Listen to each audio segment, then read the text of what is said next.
Hello, welcome to the Kitchen Spy. My name is Kate, and this is, well, it's not really a recipe video as such, but this is just how I do my Sunday lunch when I'm not fully on my diet plan, which is not really a diet plan, I just count calories. But anyway, this was Easter Sunday, and we had a small roast pork joint. There are only two of us, so I don't need to buy big joints. So yeah, I hope you enjoy watching the video. It's mainly just me preparing the lunch with a few tips of how I do things, like how I make gravy. If I'm trying to save calories, clearly I don't make gravy in the way that I've made it here. I just use instant gravy granules. But this is by way of a little treat, and I hope it's something that you enjoy watching. And if you do, please give the video a thumbs up. So let's crack on. Yeah, so as I said, there's only two of us, and so what I've got here is actually quite a small piece of pork. It was delivered in my Asda delivery, and this is what I do for my meat, whatever meat I'm cooking. I always prepare an onion trivet, I suppose you'd call it, really. So in the bottom of the pan, I just chop up an onion into rounds and then make a kind of trivet thing to place the meat on. So this does a couple of things really. Firstly, it adds a flavour, obviously, and we'll be using the meat pan to make the gravy, so that is quite important. But also it just keeps the meat from the bottom of the pan and from sticking, and yeah, just creates, in my opinion, just a really good base to put the meat on. So here's the joint. I've had that resting out of that packet because it was pre-packed, obviously, so I've had it resting for about half an hour, and now I'm just going to make sure that all of the moisture has gone from the rind of the pork, because obviously we want to make crackling. I absolutely love pork crackling. It's I could just basically cook a joint and just eat that, but clearly I don't. Anyway, so once I've made sure that the rind is all very dry indeed, then I just put on a liberal sprinkling of salt, and then I'm going to pop that in the oven. I use, first of all, gas mark 9 for about half an hour, and then I'll turn it down to gas mark 5 until it's done. Then we crack on with the rest of the vegetables. So these are the potatoes. These are King Edward potatoes, and they're good for roasting. In fact, it says on the packet that they make perfect roasties, so we'll see about that. So I'm just choosing the potatoes that I think will make either 3 or 4 big chunks. So all of the potatoes I make here we won't use today, but I'll use tomorrow for a meal we're doing then. And then once I've got the potatoes, then I just peel them and chop them into quite sizable pieces, and then I'm going to pop these into a saucepan, and then I'm going to parboil these and then leave them to drain for quite a long time in the colander so that they're really dry. Then on to preparing the rest of the vegetables. So I don't normally do this, but what I'm actually going to try as an experiment this time is I'm going to save that stalk, and I'm going to put it into some soup. So here I am just obviously turning the broccoli into florets, and then I've got the middle bit of the broccoli as well, so I'll rinse that broccoli and then we'll steam it later. And for both of those things, I'm just going to pop them into bag. I'm going to put them into the fridge, and tomorrow I'm going to make soup with them. And I did actually make soup with this and a few other ingredients, which I'll come on to a bit later, and it was really delicious, and I'll definitely be doing that again. Then the same with the cauliflower, just really preparing it. So you can eat the outside leaves of the cauliflower, but the very outside leaves here were a bit ropey, so I didn't really want to eat those. But the ones that were good, I'm putting to one side, and rather like the broccoli, I'm going to save all of the leftover bits, and I am going to put that into the soup with the broccoli as well. So again, just making sure that I'm choosing as many of the leaves as I can, and any that look a bit ropey, then I'm cutting bits off. Cauliflower leaves are actually really tasty, cooked anyway, but I think they'll make a nice soup with the broccoli. what I did was, when I made the soup, I did the cauliflower leaves and the cauliflower stalks that we got, and also the broccoli stalks, and I also added a red onion, and a couple of carrots just chopped up, and then a stock pot, and then I used that in the soup maker, and it did make really, really lovely soup.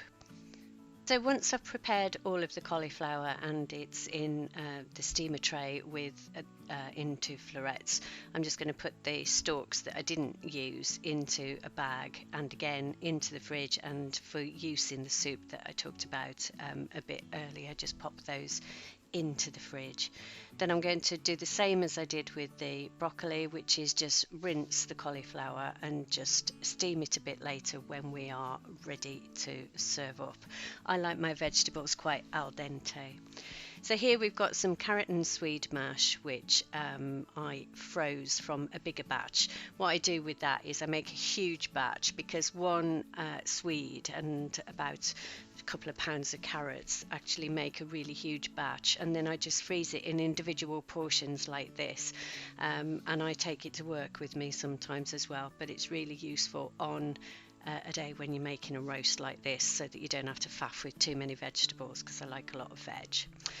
Then in terms of the potatoes, I've just sprayed a tray here with some oil, and I've put it into a really hot preheated oven, and then I'm just going to pop on the parboiled potatoes onto the tray, and I'm just going to spray them with a little bit of oil as well. So I know we're using some oil, but it's not as much as if they were sitting in a load of fat or anything, and because these are parboiled, and also they've been shaken up in the colander, they've got some kind of rough edges on them.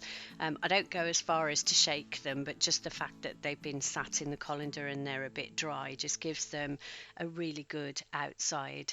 So then I just season them with salt and pepper, and then I just pop those into a hot oven. I always cook my roast potatoes in my fan oven, so I'll cook these on 200 fan. Then I'm just going to prepare some beetroot, and because this is Easter Sunday and it's Sunday lunch, well, I'm actually cooking it for dinner, so I'm having a glass of wine while I'm preparing. There's nothing I like better than preparing a huge pile of vegetables whilst drinking a glass of wine, so cheers everyone. Yeah, so I love beetroot, but I don't like what beetroot does to your hands, in that it stains them, and it really does stain. So when I'm preparing beetroot, I always use gloves. It just keeps your hands clean. I'm going to roast these beetroots, so I'm just going to chop them into roastable chunks as if they were potatoes really. And these are roasted beetroot is really beautiful because it kind of concentrates the flavour. It's something I absolutely love. I love beetroot in any of its forms. Well, you can see what the beetroot has done to that particular chopping board. It looks like something very horrific has happened on it, so I'm just going to move that out of the way, and I'm glad that I had my gloves on. Okay, so I'm just going to season the beetroot. So I've got some pepper and some salt. Then I'm going to spray it, just a few sprays of oil, just so that it doesn't dry out too much in the oven. But obviously I'm using very minimal oil, so each one of these sprays is only 2 calories. I'm not really bothered about calories on this meal. This is Easter Sunday, and yeah, so I'm not really counting, but I will tell you think what it comes to. So this pizza herb mix I got actually from Aldi. I got lured into the middle aisles when walking through Aldi in the good old days when I felt comfortable and confident going to a supermarket. It's absolutely lovely. It's got spices and herbs in it and chili flakes, and it really is delicious. I use it on everything at the moment. So these go into the hot oven with the roast potatoes. Okay, so I'm not making my own Yorkshire puddings today, although I do sometimes. I'm using these free from gluten ones. They're also vegetarian, and they are from Tesco, and they're 42 calories each, and they are really good. I mean, yeah, I don't need to eat a gluten-free diet. My husband husband does, but yeah, they are really good. I would really recommend them. So here's the pork. It's been in the oven. I'm not going to say timings on that because everyone's oven is different, every piece of meat is different, but I always use a meat thermometer to test the inside. So it's ready and I'm just going to keep it to one side. And here's the meat tray with the juices, not very many because it's a small joint, and you can see that the trivet of onions did its job and it's nice and caramelized. So then I'm taking the pan over to the hob and I'm just going to add a splash of oil there because there wasn't much oil in, and then once I've done that I'm going to add in about a heaped tablespoon of plain flour. So this is gluten-free plain flour. I always use Dove's. I've never had any issues with it. And then what we need to do is just mix the flour into the fat over a gentle heat, and it looks really awful at this stage. I appreciate it. It does. And if you're not used to doing this, you're probably going to be panicking at this point. I know I do sometimes. And then I'm just going to go in with the stock, and the stock I've made up of a combination of beef stock cubes, stock pots, and I've also put in a couple of chicken stock cubes as well. You can make your own stock if you've got time to do that. I just haven't. But anyway, so yes, add the stock, and then after each addition to the stock, just make sure that you're stirring it all the way around, that you're getting all of the crispy loveliness off the bottom of the pan, and that it's a smooth sauce. It's a bit like making a roux, I think. So yeah, I'm just doing that very slowly, adding little by little stock. And the way that you do this obviously is you can control how thick the gravy gets. I'm leaving the onions in for now, but you can, if say you were serving this on a table and taking it to the table in a jug, then you could obviously just sieve those onions out before you put it in. I absolutely love proper gravy. It just reminds me so much of home. And in fact, this meat tin that I'm using here, this came from my mum's house. So when she sadly had to go into her home at the end of her life for palliative care, we cleaned her house out, and this was one of the things that I wanted because it reminds me so much of my mum and our Sunday lunches that we had. And it's a really thick stainless steel pan as well, so it behaves really well on a heat like this. If you've got a thin pan, you just have to be careful on the heat. So yeah, I've added all of the stock now, and as you can see, it's quite watery, but don't worry about that because you can just bubble that all away, and it gets much thicker every time you do it. And so what I'm going to do now towards the end is I'm just going to add some pepper. It doesn't really need any salt because there's plenty of salt in the stock, and I am going to add just a little splosh of wine. I don't use different cooking wine, I just use whatever I'm drinking, and this is Pinotage, so I'm just going to give it a splash of red wine. You don't have to do that if you don't want to, or you could use a red wine stock pot if you wanted to get the flavour but didn't want to add the alcohol or the calories. But as this is a special day, and as I'm not really counting on this day, then yes, I'm adding that. And you can see it still needs a bit of thickening up, so I'm just going to leave that to bubble away, stirring occasionally until it becomes this most lovely of unctuous gravies. I really love gravy when it's made like this properly. If anyone's got any great gravy recipes, please let me have them. The more the merrier.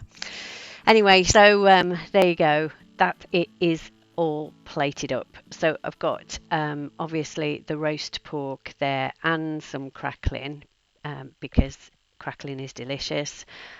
We've got the carrot and swede mash, the roasted potatoes, as you can see there, they've turned out really nicely, the cauliflower and the broccoli, and of course the Yorkshire puddings as well, and the beetroot is just there tucked behind the Yorkshire puddings.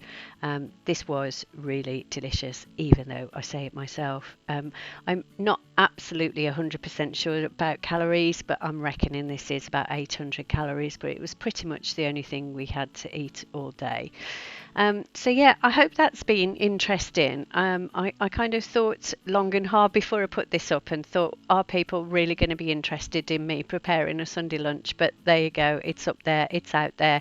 And I think it's basically what us British people are famous for, isn't it? Our roast dinners. So if you have got any tips to give me about the way that you do things, then please let me know. And if you've got any comments, please leave them in the comments down below.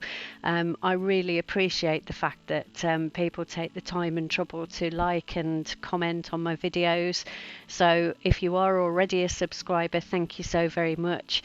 And if you're not a subscriber, perhaps you could consider being one, and clicking the notification button, and then you'll get to know when I put my videos up, which are usually recipes, meals of the week and shopping hauls. Anyway, I thank you so very much for watching. I really appreciate your support. Stay safe. I hope you and your families are well. Take care. Bye bye.